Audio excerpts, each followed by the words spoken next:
I was just informed about some new information that came out, and of course, this video would not be possible if it's not for Ducksoft's video. So shout out to Ducksoft, as Duck has been creating these more detailed and informative developer update videos and info that honestly I was not even completely aware of, again, until somebody mentioned it. So Duck is a part of the S&box Council.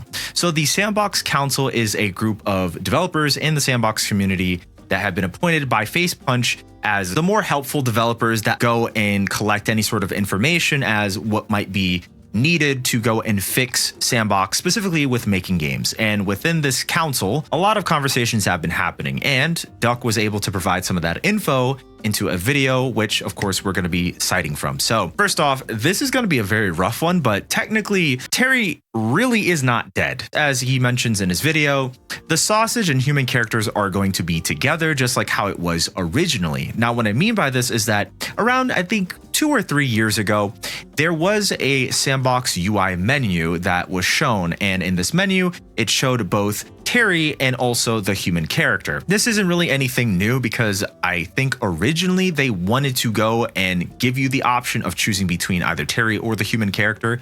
And it just seems like they're going with that anyways. Specifically with the S&box Steam inventory system that was just added, it shows pictures of Terry with the yellow hat that we all know, and also just different items that you would normally see that are on Terry. Again, this would confirm that he is just trolling everyone, which is honestly, that's going to be very interesting because he's definitely going to piss off a lot of people with that choice alone. So Duck describes that Gary added a Steam item definition ID to clothing, meaning that clothing items people make can be supported to work directly with the Steam inventory system. Now, I did cover and make a video about this right here. I go into more depth and detail about this. It's a very interesting choice that they made, but it also goes into what they're possibly thinking of doing with monetization. Duck also describes that there was a recent addition with Rust getting their own Steam workshop for items, which can then be voted on to become official items in the store, just like CS2 and TF2. This is very interesting since, of course, now we're just having a different switch from what we normally would have, which originally was mentioned that, okay, we're going to have Terry, and then now we're going to have the citizen removed for the realistic human player model. Now that's being reverted back to originally what it was, which is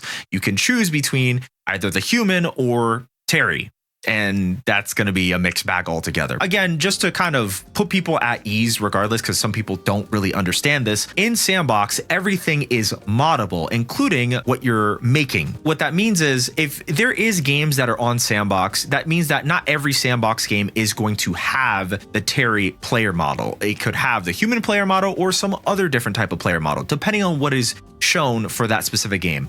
So either way, you're able to go and create your own player model 100% custom if you want that. It's also shown within Duck's video of a quote that Gary mentioned, where if there is games in S&box that use your avatar, if it's either Terry or human player models, games will be able to use these cosmetics if you own them or not. And as an example, Gary states, if there was a soldier outfit made out of cosmetics, games could make an army game using them specifically. And lastly, he mentions if a S&box game uses your avatar, you'll only be able to use the cosmetics that are free or ones you paid for. Out of everything that has been mentioned and including some of this newer info, this is a complete change altogether, a complete 180 compared to what Gary's mentioned. And even some people are telling me that Gary must be trolling. It seems like he is, because this is insane. As he said one thing, he's doing another thing, and he's doing it again. It's Gary, who knows? That also kind of leads more into, again, monetization. I talked about this, like I said, in that video, but this is very vital and important to the game because this is what is going to be a factor for people, right? Specifically people who are spending time to make games on S&box